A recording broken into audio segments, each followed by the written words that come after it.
Kim Chu napiling Calendar Girl 2025 pinag-uusapan at suportado ni Paulo.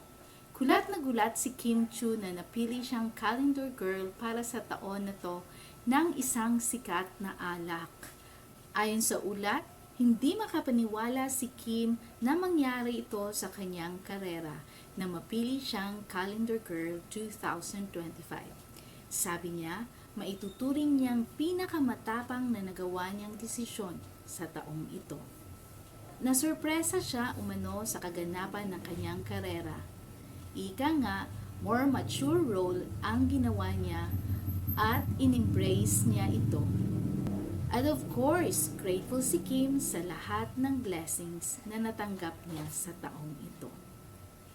Pinaghandaan umano niya ang sexy photoshoot niya para sa bagong kalendaryo.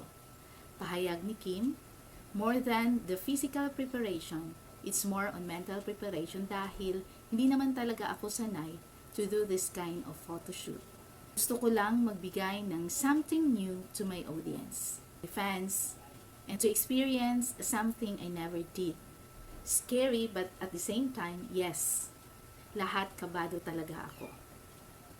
Sa kabilang dako, suportado ni Paolo Avellino ang bagong proyekto ni Kim at proud umano ang aktor sa kanyang sexy photoshoot.